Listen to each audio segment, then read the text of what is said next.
In Forestville, a kid's game of basketball took a turn when the ball went over that fence behind me.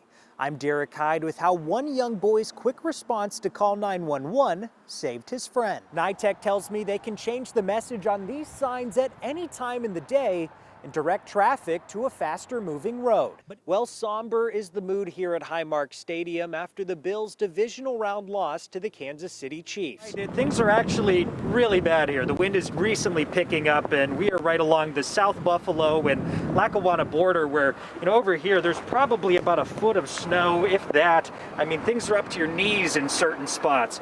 After hearing how excited the girls were, I decided it was only fitting to take a boat out myself. But I wasn't going alone. But do you think your teacher should do it with me one more time?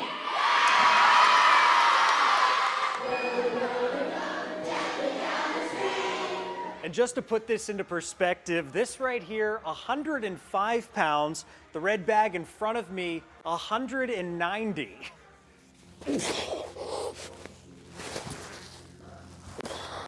I'm Derek Heid in Wheatfield, where hundreds of people, and yes, even myself, are getting cuts for Connor. I'm Derek Heid in Chautauqua County, talking to local gun shop owners about how new ammunition background check laws have affected their business when they're situated just a few miles away from a state that doesn't have those same restrictions. I mean, we could have been, a couple $1,000 a week in ammo to nothing. Dropped it probably 75–80% of the business. During what should be their busy season, gun stores I visited in Chautauqua County tell me they are sitting on stockpiles of unsold ammunition, and they blame New York's new ammo background checks. It's killed the ammo business here. Owner of Spectacular Sports in Frewsburg, Thomas Moore, says he has watched these regulations change his business in only 3 months. The information we got to get for them to buy a box of ammo, it's not worth their time. Here in Frewsburg, there's another gun store just down the road in Pennsylvania that doesn't have these ammunition background checks. And with a lot of customers driving away, it puts a financial strain on businesses like Spectacular Sports. Moore tells me he has seen background checks take up to 4 to 5 days, so customers save time and just head south. It's not good, but nothing we can do about it, Like Moore, many Chautauqua County gun stores are struggling to compete with Pennsylvania's shops that don't have these regulations. Pat Winchester owns Winchester Armament in Bemis Point, and Matt Carnes owns Carnes Calibers in Asheville. Both tell me they haven't sold a single box of ammunition to a New Yorker this deer hunting season. Carnes sent me these pictures from his store, telling me he is just sitting on $10,000 of unsold ammunition. I have it, but nobody wants to go through that process to get it. I asked New York State Police, who runs the background checks, how they feel about people leaving the state for ammunition. They told me, quote, "State Police does not speculate on the motivation of any individual." Without local ammunition customers, these businesses have to rely on gun sales and online ammo orders to people out of state just to make ends meet. Unfortunately, instead of coming here and, spending their money local. And I can't blame them. We're a voice for Chautauqua County, Derek Heid, 7 News.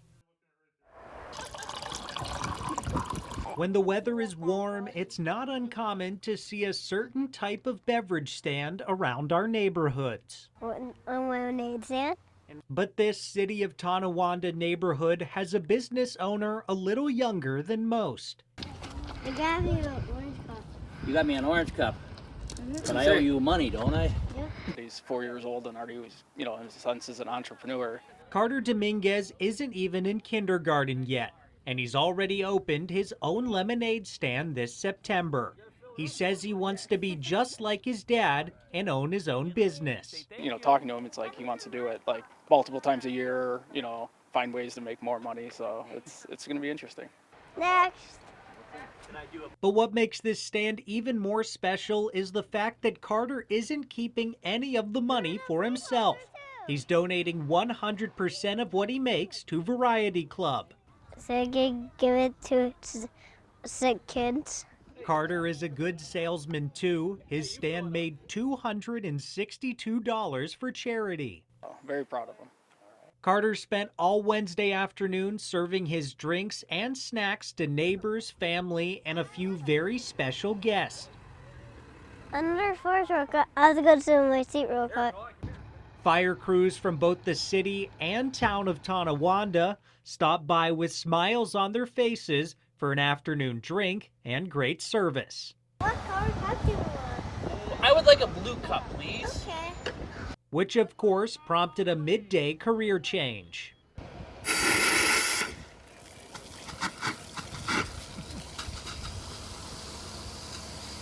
It was the best lemonade that we had all day. Carter's dreams stay big. He tells me he now wants to be a firefighter and police officer at the same time. Derek Heid, 7 News, We'll spread the word, buddy. Tonawanda.